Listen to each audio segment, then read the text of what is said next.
Hi అండి. Welcome back to my channel. మరొక కొత్త వెరైటీతో మీ ముందుకు వచ్చేసానండి. ఇక్కడ మనం సొరకాయతో వెరైటీ తయారు చేయబోతున్నామండి. ఒక సొరకాయ ముక్కను తీసుకున్నాను. దానికి చిక్కు తీసేసి చిన్న చిన్న ముక్కలుగా కట్ చేసుకున్నాను. 2 పచ్చిమిర్చి తీసుకున్నాను. తర్వాత ఒక ఉల్లిపాయ తీసుకుని దాన్ని ముక్కలుగా కట్ చేసుకున్నా. కొంచెం కరివేపాకు తీసుకోవాలండి. ఇప్పుడు మనం ప్యాన్ పెట్టుకొని అందులో ఆయిల్ వేసుకొని ఆయిల్ హీట్ అయిన తర్వాత ఆవాలు వేసుకోవాలండి. ఆవాలు చిటపటలాడించాలి.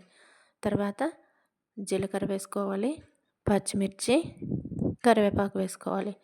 కట్ చేసి పెట్టుకున్న ఆనియన్స్ కూడా వేసుకొని కొంచెం వేగనివ్వాలి.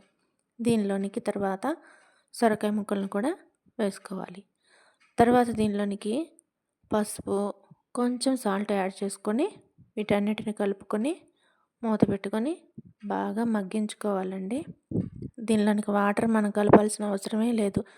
దీనిలో వాటర్ కంటెంట్ అనేది చాలా ఎక్కువగా ఉండటం వల్ల డాక్టర్స్ కూడా ఎక్కువగా తినమని సలహా ఇస్తారండి. ఈ వేసవి కాలంలో ఈ విధంగా తినటం అనేది వంటికి చాలా చలువ చేస్తుందండి. చూడండి, మన ముక్కలు మంచిగా ఉడికిపోయాయి. ఇప్పుడు మనకు కొంచెం బెల్లం వేసుకోవాలండి. మన టేస్ట్కి తగ్గట్టు వేసుకోవచ్చు, కానీ ఎక్కువ బెల్లం వేసుకుంటేనే చాలా టేస్ట్గా ఉంటుందండి. దీనిని చూడండి ఎంత జ్యూసీగా వచ్చిందో. దోశలోకి బాగా తింటారండి. దీనిలో ఫైబర్ కంటెంట్ కూడా ఎక్కువగా ఉండటం వల్ల బాగా త్వరగా డైజెస్ట్ అవుతుందండి. ఇంకను ఇందులో లో క్యాలరీస్ ఉండటం వల్ల వెయిట్ లాస్కి కూడా ఉపయోగపడుతుందండి. చాలా టేస్ట్గా ఉంటుంది. అందరూ ట్రై చేయండి. Thank you.